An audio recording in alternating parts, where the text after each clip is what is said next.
Hey, it's Christina from Out of the Dust Gardening. We are just going to do a quick walk around the yard, in the backyard specifically, so I can show you kind of like how things are growing.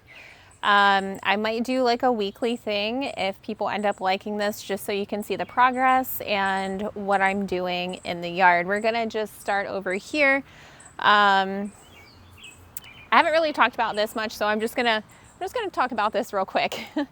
So this is a great laurel. We inherited this from the other owners, as well as this tree here. I believe this is a cypress tree. We had it trimmed up. Stuff that grows under it can have a little bit of a difficult time, grass and other plants growing under these types of trees. This is doing pretty good, but you can see a lot of it definitely needs cut back. This is going to be a project for us coming up. I really wanted to get to trimming it back before it gets the buds on it, because once it gets buds on it, it does produce the buds before the previous year. So if you come in and trim when it has the buds on it, it's not going to flower the following year. But we do need to get all this cleaned up over here, take out all the dead, kind of control it a little bit. It is so beautiful when it blooms. I look forward to it every year that we've been here, but we got to clean it up, and it's got some interesting vines growing throughout all of it here. Then coming over here, we have our 3 garden beds. This is for our kitchen garden here. What I have planted here, I just planted these. I don't have it on my tag. Oh my goodness. I believe this is delicata squash. I have to look at my planting plan, but I have these over here because there was all kinds of stuff eating our plants. Squirrels and rabbits. The rabbits don't get in here, but the squirrels do. I planted these in late June. The reason why I think these are my cucumbers. The reason why I plant the cucumbers and squash later in the year instead of in the spring is because of squash bugs. You can't completely get rid of squash bugs throughout the growing season unless you're using pesticides. But one way I try to work with nature is by going off the cycle of the bugs. And if you plant later, you have less squash bugs. Just a little tip there. Over here, I have eggplant. This is a type of really small Japanese eggplant. They only get about the size of a softball, but they are super delicious. Looks like I have to trim up some leaves down here. We have one coming up here that I'll be able to harvest soon, or even actually now, because you can tell by the skin. It's probably about ready to harvest, but they get these beautiful flowers on them, whoops, that turn into fruit. This is part of the nightshade family. So just FYI, these peppers and tomatoes are all part of the nightshade family. And they're growing up strong. I just love these purple flowers. They are prickly, just FYI. Then over here I have okra. This is an experiment for this year. I started to plant just this one. I initially accidentally planted it in the wrong flower bed and had to transplant it, but it transplanted perfectly. This is a spineless okra, and then I have a couple more coming up. The reason why I kind of did succession planting is because I didn't want to have a huge harvest all at once. I kind of like to pick and then eat instead of store a bunch of things. I do store things in our freezer as they come up, but eventually you do run out of room. So that's the plan for that. We'll see how these turn out. My other experiment here are the onions. I did get these started too late in the winter, and I think next year I'm going to have to put these in a more sunnier spot because they need a lot of sunlight. So next year we're gonna do those probably a little bit different. We'll see how they go for the rest of the year. Worst case scenario, we'll kind of just treat them as spring onions, or kind of like a chive. Over here we have our peppers. So this here is a blot pepper, Baker Creek. They're doing pretty good. I did start some of these peppers a little bit later. That's why they're kind of looking a little behind, but that's okay because we still have a lot of summer left here. And this is a chocolate one. I am so excited for these chocolate ones. They're gonna get, they're like a really nice dark burgundy red color. They should be pretty sweet, I would think. And these are kind of a small, thin pepper. I'm just using this to kind of hold it up a little bit and kind of cover our pumpkins here because I ran out of stakes. I have to get some more stakes. Right back here, I have a little patch of mini pumpkins. My son and I harvested some pumpkin seeds, went through the whole process of harvesting the seeds out of a pumpkin that we actually got at a grocery store. We fermented them and stored them over the winter, and we planted them. We planted them pretty heavily. You can see here, probably put too many in there, but I wasn't sure what they were gonna do. I don't even know what they're gonna look like once they produce, if they even do. So I planted some backup ones a few weeks later than the ones that we got from the grocery store and harvested. So we'll see how they turn out. It's another experiment. That's part of gardening. I love to experiment with different things. I mean, you can grow your typical peppers and tomatoes, but trying new things is always fun. And that's how we learn and grow. Over here we have, okay, so this is the delicata squash. This is one of my favorite squashes, and I can only normally find it in Trader Joe's. It is just so sweet when you roast it with some olive oil, salt, and pepper. Some of my favorite. Over here, I also forgot to mention, we have watermelon. These are sugar baby watermelons. I believe this is by Fairy Morris. These were just some old seeds that I had. I just kind of threw in. One plant is doing really well, the other one's not so much, but it's trying to make a comeback. I think something actually was nibbling on that. I did have some mini cantaloupe planted over in this section, but it didn't take off. The seeds were super old. So next year I'm gonna try and look for some other mini cantaloupe seeds. Did I say pumpkin or cantaloupe? I don't know, but that's where I had the cantaloupe, not mini pumpkin if I said mini pumpkin. We'll see what the baby watermelon sugar babies does. Last year, they did not do well for me, had powdery mildew issues. And when I have a really difficult time trying to figure out when they're ready to eat. If you have a tip or trick for that, let me know. Some people say by the little, I believe these are called tendrils, when they start dying back. But I tried that trick and it didn't work for me. So if anybody has any other advice, I want to know when to harvest them. That would be lovely. And then over here, I potted up some potatoes. These should be ready to start pulling soon. Like this here should be ready to pull. Problem is, it's very wet outside today. You don't really want to pull potatoes when they're wet. You want to be able to get them out and kind of cure them to store them so they don't rot. Hopefully these aren't rotted. I have successfully grown potatoes in pots before, not this particular pot in this home, in this area. So we'll see how they do. Might have to do some adjustments next year. Other than that, they were very fun to grow and they were so pretty when the leaves on these were just beautiful when they first came up. We have Swiss chard. I believe the squirrels have been nibbling this. I did use cayenne pepper all around the base to get them started. They took off and they're beautiful. We've been harvesting a lot of this. So I will probably plant more of that in the fall. Over here we have different types of lettuce. It's starting to bolt some of it. We still have some Landis lettuce in here. And I mean, it's getting to be in the heat of summer and lettuce doesn't like that kind of weather. But the Landis lettuce has held on for so long and it's done such a great job. And so many people say how delicious it is. I will be ordering more of that. That was free from Baker Creek. And let's see, I talked about that. I talked about those and our mini pumpkins. I did just do a previous video of all of the tomato jungle that I tried to contain. This is the final containment for right now. It's not even July yet, and this is what it looks like. So I am gonna have to order more stakes and find it in our budget to order some more of those because it's just gonna grow up even more and they're gonna need supported. I did clean out a lot of the undergrowth. You can see it better on the other side where I cleaned it out and I kind of pushed it back the best I could for right now until I could get some more stakes to stake everything up. I mean, these things are just a beast. They're beautiful. I love how they've taken off. It's a lot of work to try and contain it. You could probably just do one whole garden bed full of tomatoes. I was trying to squeeze in as much as I could because we don't have a whole ton of growing space over here. And with trying to do that, I mean, it's just kind of overtaking the area, which is very cool. I will be purchasing more tomato seeds next year from Baker Creek because, I mean, these are just absolutely amazing. And I cannot wait to taste some of the fruit off of these.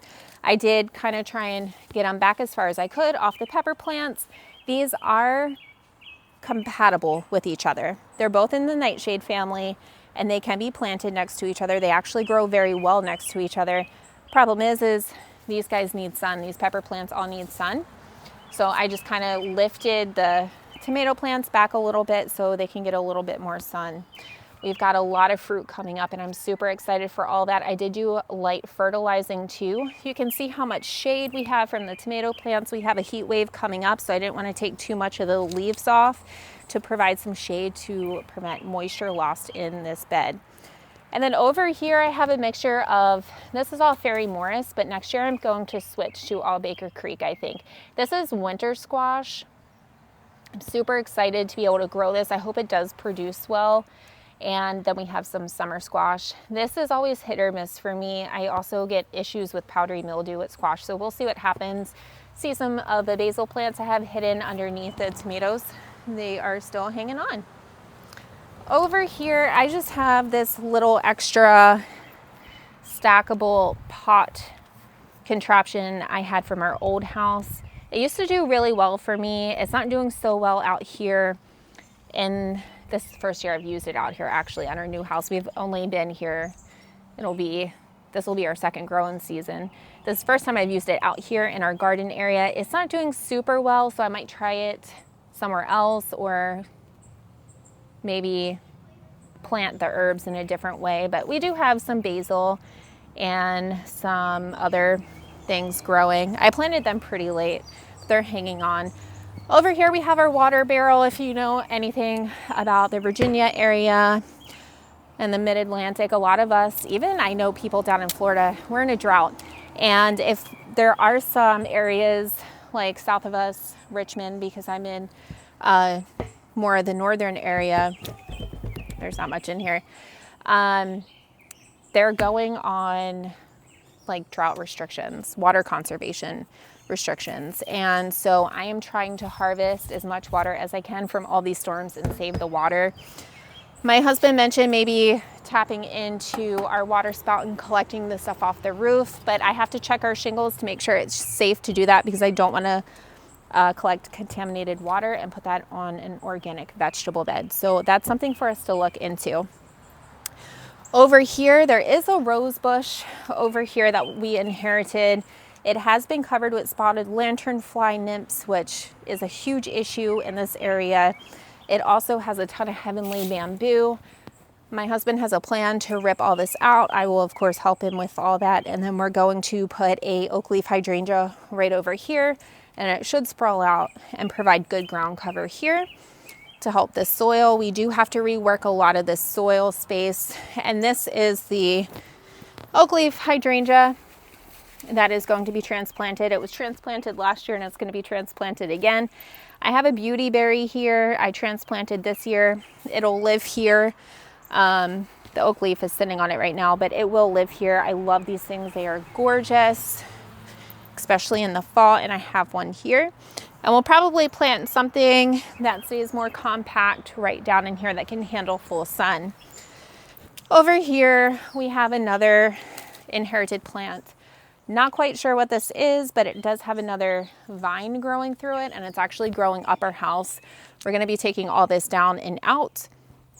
I'm going to be replacing some of these plastic water spout director things and making it look a little nicer. We have a lot of landscaping to do here. We're also going to be taking this out. These are new for me. I've never grown these before. This is Vinca, I think how you say it.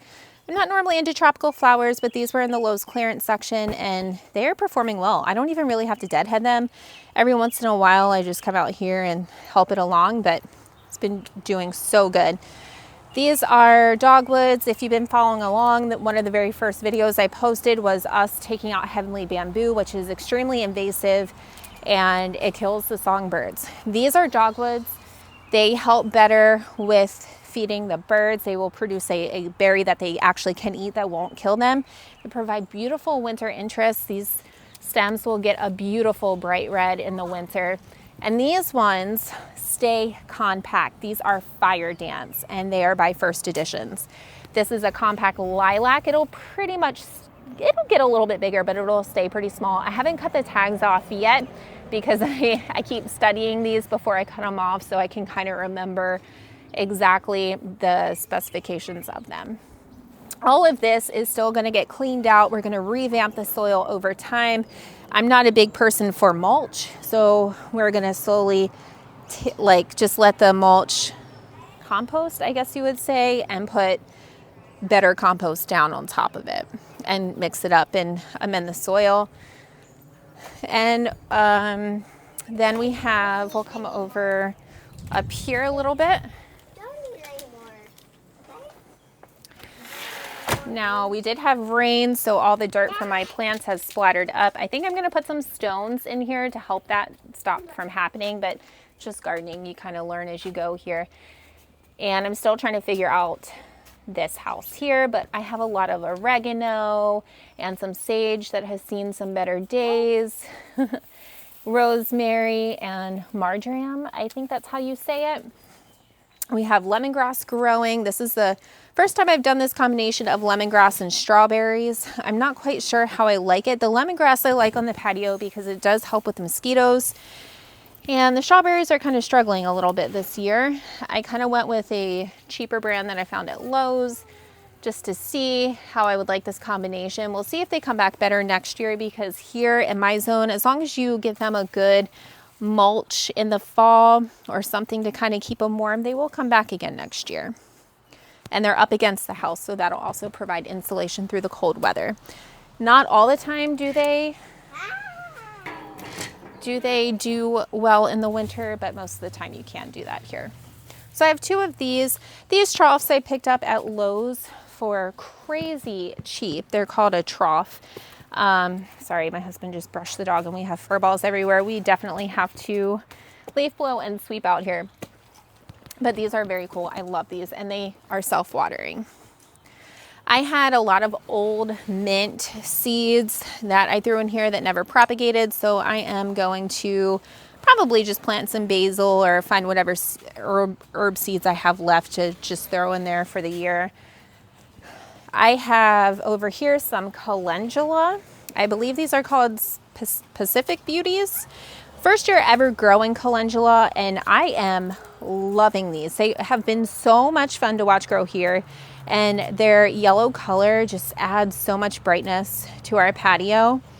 And I feel safe having our kids come up and kind of touch and play with these. I mean, they are super cool to watch. I have another trough over here with some more of the lemongrass and the strawberries. The strawberries over here are actually doing better than the ones in the other one, which I'm thinking has something to do with how the sun hits on our patio. We do have some shade trees, and I think that might be changing up how the sun is hitting. Over in this corner, I do have a hanging basket. I need to trim up this one a little bit. And this is a lobella. And I've never grown this before. At least I don't think, unless they've mixed it in with some other annuals that I've gotten before. But I love this blue color. It almost looks like it's glowing in this sunset. I really like it. It just needs a little bit more TLC from my end, so that'll be upcoming, and you'll be able to see throughout the videos how that performs. I might even actually repot it and not keep it up there. This is a trellis. We inherited this with the house. It needs a good sand and paint job, and we need to probably redo this. This is a grapevine. I'm not quite sure why they planted this here. It doesn't do well at all. It doesn't produce grapes. I don't think it gets enough sun. So all of this is going to get ripped out, and I'm going to find something else to put here that will perform better. We have all of these here. This one looks like it's losing some leaves. I got these off of the Lowe's clearance section too. They're doing okay. These are compact. They begin with an E, but these are a non-invasive type. I will have to look at the name of these, exactly what they're called. But they're doing good. They are compact. They're by Monrovia, and they do get part sun, and they're just doing pretty good other than that one there. We do have a dog that wanders back here, and I'm wondering if he's urinating on some of these plants, which is kind of causing them to have some issue. We had here was a mess of some chopped down rose bushes and more of the heavenly bamboo. It's really hard to get rid of the heavenly bamboo, but I refuse to use any type of Roundup or anything to get rid of it. So I just keep cutting it back and hope that it stops photosynthesizing and eventually just dies. I have to get in here and cut all this back. This, oh my gosh, I love this when it blooms. You can see where our dog urinated here and kind of ruined it, but it will grow back. It's been doing pretty good. This is a double play doozy spirea, and the flowers on this I love. And it's just, I think it's going to be beautiful here. It is a zone 3 to 8. It gets 2 to 3 feet high and wide, and it provides all kinds of interest. It's just a beautiful plant. And I found this in the Lowe's clearance section, and I wish they had another because I would certainly buy another. I'm going to trim it up and hope that it comes back a little bit better. This was inherited, I believe this was a lilac, and it's just not doing well here either. We're going to be taking all this out and revamping this area as well. Over here I have a replanted or transplanted oak leaf hydrangea. You can see we have some fungi growing under here, but that's okay. That's not a bad thing. I'm gonna leave that be. There was a bunch of other invasive plants in here, as you can see, that I still need to finish getting out. We're kind of reworking all under here, trying to put in some gravel around our air conditioning unit. These coral bells, they're kind of leggy. They're really in more deep shade. But I got these off of Lowe's clearance section, just kind of threw them in here to fill in the area. I'm not quite sure I'm going to keep them here because they're not necessarily performing the best, but for the rest of the year, this is where they're living until we can figure out this area a little bit better. Over here, I transplanted another oak leaf hydrangea that needs staked a little bit until it can kind of grow stronger. It's been doing really well since transplanted. I mean, look at these beautiful, ginormous leaves. Like, I literally love these plants. And I'm so excited. The oak leaf hydrangeas will actually turn like this beautiful burgundy in the fall, and I'm looking forward to seeing that. Last year, they were pretty small, and I had them out front. And then as they started growing up out front, I was like, oh my gosh, these are going to be a little too big for out here. So I placed one over here. There was nothing here. We do have to rework this soil, and we'll get that done and make that area look beautiful in time as well. I made this garden bed over here out of some extra stones that we had and transplanted another oak leaf hydrangea from out front. This one we did stake up. It is, the head of this is heavy. As time goes on and this gets more established, it's just gonna be beautiful. It'll fill in this whole area, and this whole area will look more beautiful too. It looks a little scruffy now, but you have to trust the process. Over here, I just did another little experiment. These are zinnias. This was free from Baker Creek, and these are purple zinnias. They're kind of getting a little eaten by bugs, but this was just, I just kind of threw them in here and just put them here. And also in our yard, we have a beautiful crepe myrtle tree that just got done with some blooms. This was recently trimmed up, but I don't feel like they did too great of a job, so we might have to have someone eventually out here to finish trimming these up. They're just so large to do yourself. We can get kind of some of the bottom undergrowth, but they are just big. We have a ton of roots in our yard.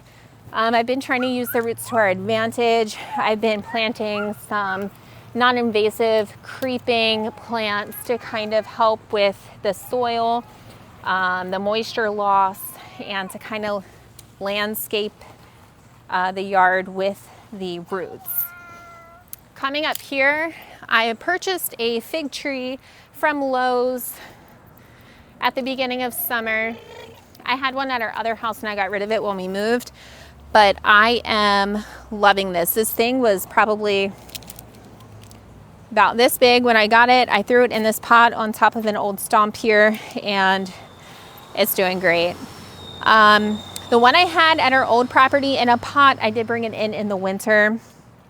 We'll likely have to do the same with this. So I picked a pretty light pot to put it in. Last year, or not last year, at our old property, I did get figs like the first year that we had our plant. So we'll see what this one does. If we don't get any this year, I'm sure we'll get some next year. At the base of this decomposing stump here, I did plant some dahlia bulbs. I need to look up exactly how to plant dahlia bulbs. I got those for like $1 a bag at Walmart, and I just kind of threw them in. Never grew them before. Not really sure too much about them. I just have seen other people grow them, and I'm like, oh, I'll just throw them in and see what they do. Well, they did nothing. So now I got to figure that out. But that is something for me to research. Back over here in our yard, this is kind of a weird area. We have another one of these big, beautiful trees. I love these trees. Apparently they can get up to maybe like 90 feet tall. I was told they are invasive.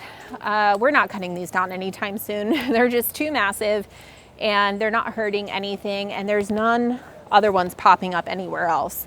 I really don't think they're hurting anything. And they do provide great shade for now. If it comes down to it, we can chop them down, but I think that would cost a lot of money. We would definitely have to replace them because it helps protect some of the erosion with this big hill here. We're not 100% sure how long we will be at this property, so we're kind of picking and choosing what we can do with our budget and how we can invest to spruce this up and leave a lasting impact for the next homeowners if that's what we choose to do in the future. Over here, we're looking to probably put a shed. We'll have to trim back some of these trees. This is a neighbor's tree. But if we do put a shed up here, which looks like someone had something up here before, we're going to do some really beautiful planting around it. It will have to, the plants that we put here will have to be shade tolerant. And last, we still have to cut the grass with all the rain that we got. The grass or the weeds that we have back here have really grown up in a matter of just a couple of days. Well, we have a ton of dandelions and clover. And while it doesn't look wonderful, these really help to feed the honeybees and the bumblebees and a lot of other great pollinators rather than just a regular lawn. Over here we have my son's sunflowers. Unfortunately, a bunny came through and ripped them all out. We replanted some. I have them covered, put some cayenne pepper on them, and we're hoping for the best. I hope we didn't get these in too late, and I still hope that they produce a flower. There's not much you can do when a bunny comes along and just rips everything out. We'll see how well it performs and does. It was just a little special thing for him, so hopefully they do something. That is all I have for this week. In our backyard, we will do some other videos of our front yard and side yard and stuff coming up, but we have the most going on right now in our backyard. We have a lot that still needs to be done, and we will continue to give you updates. Thank you for watching, and I hope you guys have a great week.